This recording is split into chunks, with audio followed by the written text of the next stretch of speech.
पर सरकार ने पलटवार किया है। सूचना एवं प्रसारण मंत्री अश्विनी वैष्णव ने कांग्रेस को आईना दिखाया। उन्होंने बताया कि यूपीए सरकार में ही इस व्यवस्था की सिफारिश की गई थी।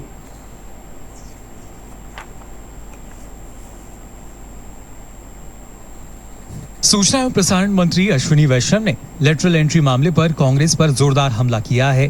केंद्रीय मंत्री ने सोशल मीडिया प्लेटफॉर्म एक्स पर कहा कि लेटरल एंट्री मामले पर कांग्रेस सिर्फ पाखंड कर रही है। केंद्रीय मंत्री अश्विनी वैष्णव ने कहा कि लेटरल एंट्री यानी सीधी भर्ती की अवधारणा विचार यूपीए ने विकसित किया था और उसी के कार्यकाल में यह आया था।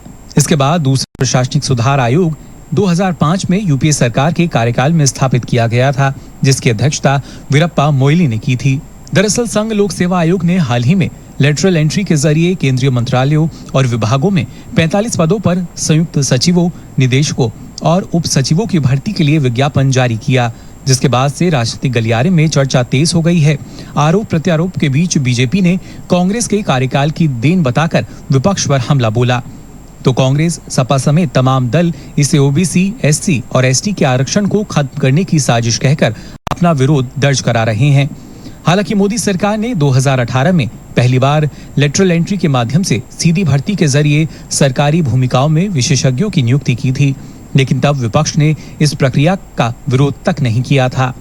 आइए जानते हैं कि लेटरल एंट्री है क्या, जिसको लेकर सियासत गर्म है। आखिर इसकी जरूरत क्यों महसूस हुई? लेटरल एंट्री का अर्थ निजी क्षेत्र के विशेषज्ञों की सीधी भर्ती से है।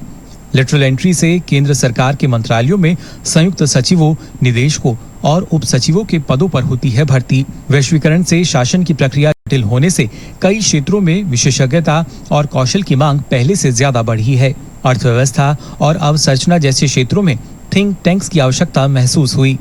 कई विभागों में विशिष्ट प्रकार की सेवाओं की आवश्यकता। लेटरल एंट्री की अवधारणा पहली बार यूपीए के कार्यकाल में आई।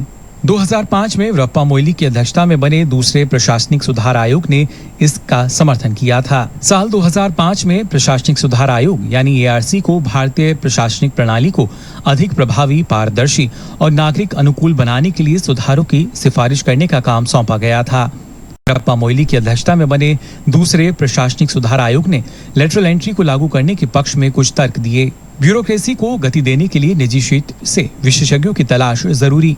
पारंपरिक सिविल सेवाओं के भीतर कुछ सरकारी भूमिकाओं के लिए विशेष ज्ञान की जरूरत। लेटरल एंट्री से विशेषज्ञों का एक पूल तैयार होगा।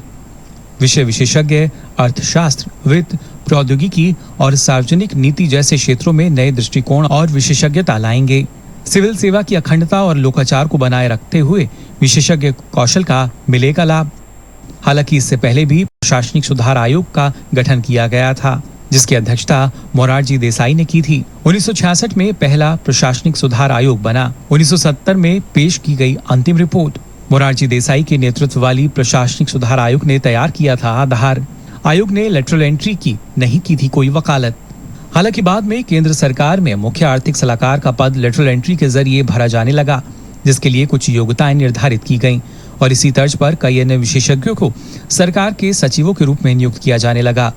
लेटरल एंट्री योजना औपचारिक रूप से प्रधानमंत्री नरेंद्र मोदी के कार्यकाल में शुरू हुई। 2018 में सरकार ने संयुक्त सचिवों और निदेशकों जैसे वरिष्ठ पदों के लिए विशेषज्ञों के आवेदन मांगे थे। ये पहली बार था कि निजी और सार्वजनिक दोनों क्षेत्रों के पेशावरों को इसमें मौका दिया गया। केंद्रीय मंत्री अश्विनी वैष्णव ने कहा कि एनडीए सरकार ने इस सिफारिश को लागू करने के लिए एक पारदर्शी तरीका बनाया है, जिसमें भर्ती यूपीएससी के माध्यम से पारदर्शी और निष्पक्ष तरीके से की जाएगी।